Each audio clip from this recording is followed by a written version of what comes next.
আসসালামু আলাইকুম রহমতুল্লাহ। আলহামদুলিল্লাহ, সালাতু ওয়াসালামু আলা রাসূলিল্লাহ ওয়া বাদ। সম্মানিত আমার প্রিয় ড্রাগন কৃষক ভাইরা, এই মুহূর্তে আপনারা আমাদেরকে যে যেখান থেকে দেখছেন সবাইকে জানাই আন্তরিক শুভেচ্ছা ও অভিনন্দন। তো আমি এখন আপনাদের সাথে যে বিষয়ে কথা বলতে চাচ্ছি বা জানা বোঝা করতে চাচ্ছি বা পরামর্শ করতে চাচ্ছি, সে বিষয়টা হচ্ছে যে সকল বাগানে দীর্ঘদিন মানে মাসখানিক বা তার একটু বেশি পানি বেঁধেছিল, তারা কি করবে সেটা হাতে কলমে দেখাবো এখন আমরা। তো আমরা এখন যে বাগানে দাঁড়িয়ে আছি, এই বাগানটা হচ্ছে যে কালীগঞ্জ উপজেলা সাতবাগ গ্রাম, আমার মনির ভাইয়ের ড্রাগন বাগানে। তো মনির ভাই আসলে বলবে যে বাগানের কি দিয়ে কি, আমি তারপরে ট্রিটমেন্টটা বলবো। তো এখন আপনারা দেখতে পাচ্ছেন যে ক্যানাল কাটা এই জমিটা 1 মাস পানির নিচে ছিল। 1 মাস পানির নিচে ছিল, 1 বিঘে 2 কাঠা জমি। তো পানির নিচে থাকার পরে ভাই এই ক্যানেল কেটে মাটি এই গাছের গোড়ায় দিয়ে দিয়েছে। এদিকে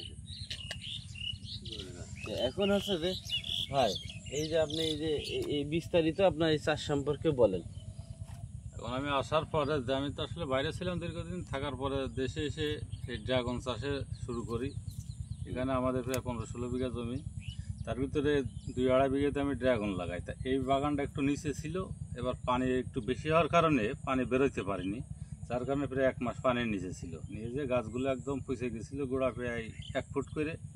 পরবর্তীতে আমি একটা চিন্তা ভাবনা নিলাম, গাছ যেহেতু নিচে পুষে গেছে, উপরে ভালো আছে, তাই সাইডের এই ড্রেনের সিস্টেম করে মাটিগুলো ওর গোড়ায় দিয়ে দিই। দেওয়ার পরে এখন মোটামুটি গাছের রিকভারি হয়ে গিয়েছে, শিকড় ছেড়ে দিছে। এখন দেখা যাচ্ছে উপরে গাছগুলো একটু শুকনো আছে, এগুলো আস্তে আস্তে আশা করি কভার হয়ে যাবে। আর একটা রোগ ছিল এখানে, আপনার ক্যাঙ্কার রোগ জাতীয় আর কি, মরিচা পড়া রোগ অনেকে বলে, এই রোগটা ছিল। তারপরে আমি ট্রিটমেন্ট আমার মতো করি।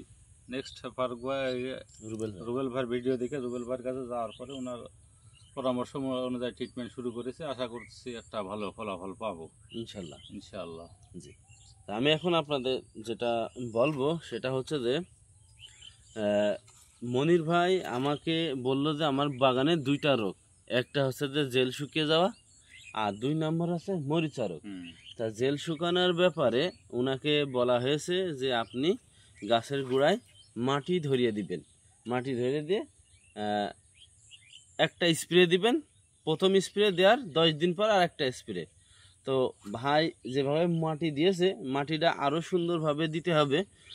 ভাইকে একভাবে বলা হয়েছে, ভাই আর একভাবে তার নিজের মতো করে তিনি দিয়েছেন। মূলত তিনি কৃষক না, নতুন ব্যবসা বাণিজ্য না করে উনি কৃষিকাজটাকে ব্যবসায় রূপান্তরিত করতে চেয়েছে।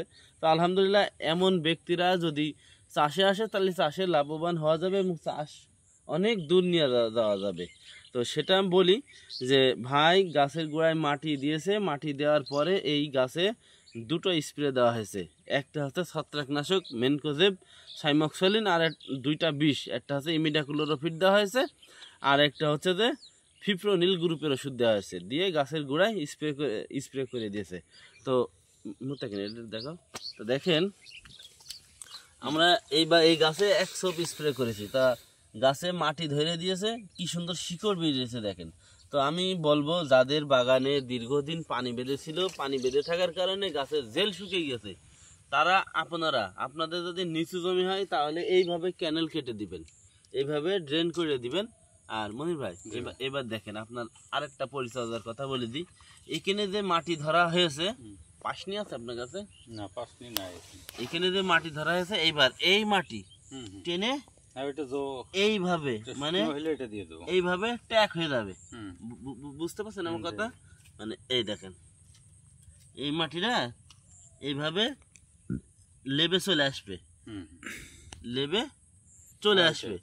আর আপনাদের বলবো, যারা আপনারা গাছের গোড়া বেঁধে দেবেন, বেঁধে দেওয়ার পরে যখন রাসায়নিক সার আপনারা দিবেন, তখন অবশ্যই রাসায়নিক সারটা 1 বিদ্যক তবাতে, গাছের এই পাশটা 1 বিদ্যক আর ও পাশটা 1 বিদ্যক, রাসায়নিক সারটা এই 1 বিদ্যকের ভিতরে বা 1 বিদ্যকের কোনায় এই পাশে দেবেন না।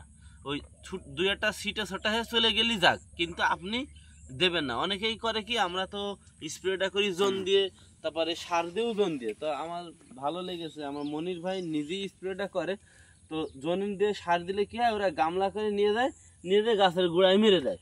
তো মূলত গাছের গোড়ায় তো আর শিকড় থাকে না, শিকড় থাকে তো দূরে। দূরে, যে শিকড়গুলো খাদ্য খাবার সংগ্রহ করে তারা থাকে দূরে, ওই জন্য আপনি এক বিঘা টবাতে দিবেন।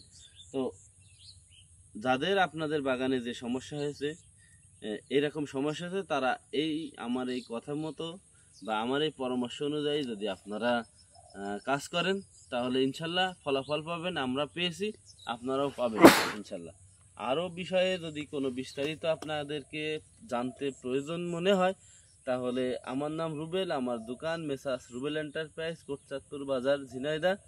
আর ডেসক্রিপশনে আমার নাম্বার দেওয়া থাকবে, প্রয়োজনে আপনারা আমার সাথে কথা বলতে পারেন। আমি আমার সর্বোচ্চটা দিয়ে চেষ্টা করব, আপনাদের সৎ পরামর্শ আমি দিয়ে থাকি বরাবরই, এবং আমি যে পরামর্শ আপনাদের দিই এগুলো আমার পরীক্ষিত, তাই আপনাদেরকে বলি যাতে আপনারা কোনো রকমেই প্রতারিত না হন। জি ইনশাল্লাহ। আসসালামু আলাইকুম রহমতুল্লাহ।